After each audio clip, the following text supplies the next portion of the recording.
బులెటిన్లో మరో breaking news చూస్తున్నాం. కోలీవుడ్ హీరో శ్రీరామ్ మాదక ద్రవ్యాల కేసులో అరెస్టు కావడం తమిళ చిత్ర పరిశ్రమలో తీవ్ర కలకలాన్ని రేపింది.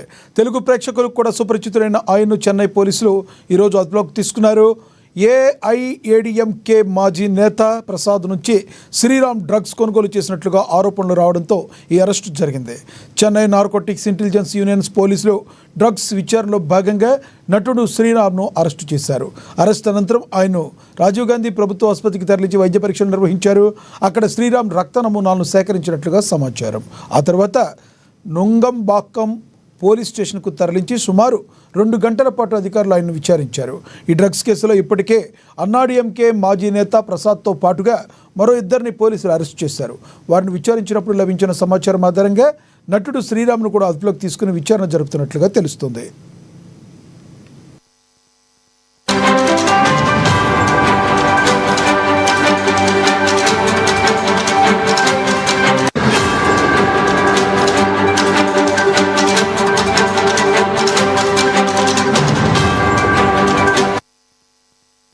కోలీవుడ్ హీరో శ్రీరామ్ మాదక ద్రవ్యాల కేసులో అరెస్టు కావడం తమిళ చిత్ర పరిశ్రమలో తీవ్ర కలకలం రేగింది. తెలుగు ప్రేక్షకులకు కూడా సుపరిచితుడైన ఆయన్ను చెన్నై పోలీసులు ఈరోజు అదుపులోకి తీసుకున్నారు. ఏఐఏడీఎంకే మాజీ నేత ప్రసాద్ నుంచి శ్రీరామ్ డ్రగ్స్ కొనుగోలు చేసినట్లుగా ఆరోపణలు రావడంతో ఈ అరెస్టు జరిగింది. ఇక ఇదే విషయానికి సంబంధించి మరింత సమాచారాన్ని మా ఫిల్మ్ రిపోర్టర్ అశోక్ ఫోన్ ద్వారా అందిస్తారు. అశోక్, చెప్పండి, టాలీవుడ్, బాలీవుడ్, అదేవిధంగా కోలీవుడ్ కాదేది ఇలాంటి కార్యక్రమాలకు అనర్హం అన్నట్టుగా సాగుతుంది. మరి ఈ శ్రీరామ్ విషయంలో ఏం జరిగిందంటారు? అతను నేరం చేసినట్టుగా ఏమైనా నేర రూపణ అయ్యిందా? Thank you. యాక్చువల్గా హీరో శ్రీకాంత్ అంటే శ్రీరామ్ గా పేరు మార్చుకున్నారు కోలీవుడ్ లో.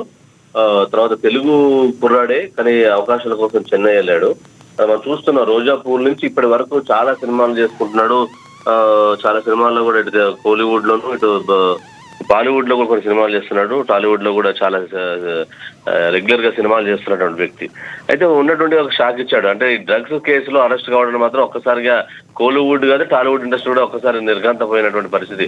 అసలు శ్రీరామ్ ఎప్పుడు కూడా ఇటువంటి దూరంగా ఉంటాడని ఇండస్ట్రీ వాళ్ళు అంటున్నా కూడా ఇది మాత్రం వాస్తవాలు కొన్ని మొత్తానికి మాత్రం వింగుడు పడిన పరిస్థితి ఉంది. శ్రీరాము ముఖ్యంగా ఆయనకు సంబంధించినటువంటి స్నేహితులందరూ కూడా ఒక్కసారి అవాహపోతున్నారు. ఎందుకంటే శ్రీరామ్ ఈ మధ్యకాలంలో మన తెలుగు ఓటీటీలో కూడా పిండం అని ఒకటి, నిశ్శబ్దం అని ఒక సినిమా కూడా చేశారు. పిండం ఓటీటీలో కూడా సూపర్ సక్సెస్ అయింది. తర్వాత ఆయనకు రీఎంట్రీ అంటే ఇప్పుడు బిజీ అవుతున్నాడు. స్టార్టింగ్ లో ఉండేది, తర్వాత బిజీ అవుతున్నాడు. కానీ ఇటువంటి టైంలో ఈ డ్రగ్స్ తీసుకోవడం అంటే ఈ సెలబ్రిటీస్ కి సంబంధించి ఈ డ్రగ్స్ మాత్రం సెలబ్రిటీస్ కి ఈ డ్రగ్స్ కి దగ్గర సంబంధం ఉన్నట్టుగా ఉంటుంది. ఎక్కడ చూసినా డ్రగ్స్ తో సంబంధాలు ఉన్నాయి, డ్రగ్స్ సప్లై చేసే వాళ్ళ సంబంధాలు ఉన్నాయి. దీంతో పోలీసు నిఘా వ్యవస్థ కూడా వాళ్ళపై కూడా కీలకంగా ఉంది. ఈ డ్రగ్స్ కు సంబంధించిన కారణం ఈ సెలబ్రిటీసే దీనికి ముఖ్యంగా. అశోక్, ఏదైనా వీళ్ళకి సెలబ్రిటీలకి సంబంధించి ఏమైనా అపోహ ఏమైనా ఉందంటారా? వీళ్ళ అందాన్ని కాపాడుకుంటానికి కానీ, ఫిజిక్ని కాపాడుకుంటానికి కానీ ఏమైనా ఇలా తీసుకుంటానికి ఏమైనా అపోహ ద్వారా ఏమైనా వీళ్ళు డ్రగ్స్ తీసుకుంటున్నారు అనుకోవచ్చు? అయితే ఇండస్ట్రీలో ఉన్నది ఏంటంటే ఖచ్చితంగా వయసు మీద పడ ఉండడం కోసం, గ్లామర్ గా కనబడడానికి డ్రగ్స్ వాడతారని చెప్పేసి మనకు కొంతమంది డాక్టర్లు చెప్తున్నా కానీ ఇండస్ట్రీలో కూడా ఒక టాక్ ఉంది. ముఖ్యంగా కొంతమంది దీన్ని ఇది తీసుకోవడం వల్ల కానీ, ఇది ఇంజక్షన్ ద్వారా కానీ, లేకపోతే నోటి ద్వారా తీసుకోవడం వల్ల ఖచ్చితంగా ఒక డెవలప్మెంట్ ఉంటుంది, చాలా అందంగా కనబడతారు, యాక్టివ్ గా ఉంటారు అనేది వీళ్ళ వాస్తవంగా. అది డాక్టర్లు మాత్రం అటువంటిది ఏముంటుందని అంటున్నారు. కానీ ఖచ్చితంగా డ్రగ్స్ కు మాత్రం దగ్గరగా ఉన్నారు సెలబ్రిటీస్. ఈ రోజు శ్రీరామ్ వ్యవహారం చూస్తేనే అర్థమవుతుంది. దీనికి ఆయన పోలీసులు అరెస్ట్ చేయడం, దానికి సంబంధించినట్టు కూడా ఆయన అక్కడ పరీక్షలు కూడా చేశారు. అక్కడక్కడే ప్రభుత్వ ఆసుపత్రిలో కూడా పరీక్షలు నిర్వహించారు. ఆ తర్వాత అంటే ఇవన్నీ సేకరించారు. దీనికి సంబంధించిన పూర్తి సమాచారాలే ప్రస్తుతానికైతే పోలీసులు నుగం బాకం అనే పోలీస్ స్టేషన్ నుంచి జరిచి విచారణ చేస్తున్నారు.